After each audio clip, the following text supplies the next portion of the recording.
بسم اللہ الرحمن الرحیم. غالب ثنائے خواجہ بے یزداں گذاشتیم، کانزات پاک مرتبہ دان محمد است. یہ ایک بہت بابرکت کانفرنس ہے جس میں ہم شرکت کر رہے ہیں، اور میں جناب وائس چانسلر منہاج یونیورسٹی کو مبارکباد پیش کرتی ہوں کہ انہوں نے نعت کے حوالے سے اس عمدہ کانفرنس کا انعقاد کیا. نعت اسٹڈی سینٹر ریسرچ سینٹر کے محترم ڈائریکٹر جناب ڈاکٹر محمد فخر الحق نوری صاحب محتاج تعارف نہیں ہیں. نعت پر ان کا کام بھی ہے اور نعت گو شاعر بھی ہیں، نعت سے فطری مناسبت رکھتے ہیں، اور بلا شبہ اس سینٹر پر ان کی تعیناتی ایک نہایت احسن قدم ہے، اور میں سمجھتی ہوں کہ اردو نعت کے حوالے سے یہ کانفرنس اسی سلسلے کی ایک کڑی ہے. میں ڈاکٹر فخر الحق نوری صاحب کو بھی مبارکباد پیش کرتی ہوں. نعت کے حوالے سے اس سے پیشتر ایک سیشن ہو چکا ہے، گفتگویں کچھ آپ نے سنی، اور اس میں نعت کی ہسٹری کے حوالے سے کہ نعت صحابہ کرام کے زمانے میں اہل بیت نے بھی نعتیں کہیں، اور سیدنا حضرت حسان بن ثابت رضی اللہ تعالیٰ عنہ کی شخصیت جو ہے وہ محتاج تعارف نہیں ہے کہ آپ نے اپنی شخصیت سے آپ نبی پاک صلی اللہ علیہ وسلم کی شخصیت کو جس طرح انہوں نے پیش کیا، اس کے کچھ نمونے ڈاکٹر فخر الحق نوری صاحب نے اس میں اپنی گفتگو میں پیش بھی کیے. دہرانا تو باعث سعادت ہے، لیکن وقت کی کمی کے پیش نظر میں یہی کہوں گی کہ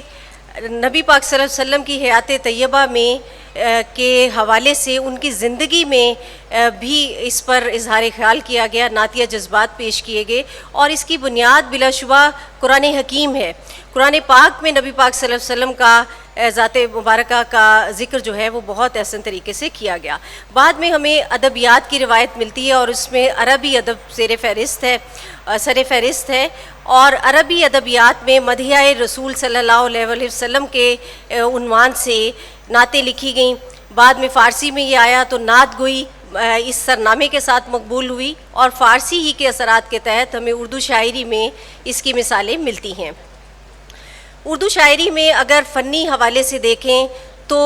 کوئی ایسی صنف نہیں ہے جس نے نعت کے تقاضوں کو نہیں نبھایا. نعت ایک الگ صنف کے طور پر غزل کی حیثیت میں بھی لکھی گئی، اور اس کے ساتھ ہی ساتھ رباعی کی صنف میں بھی لکھی گئی، مخمس بھی لکھے گئے، مسدس بھی لکھے گئے، معاشر بھی لکھے گئے، اور اس حوالے سے کثرت سے تضمینات بھی کی گئیں. یوں ایک بڑا ذخیرہ اردو ادب میں ہمیں دکھائی دیتا ہے، جس کی بنیاد ہوتی ہے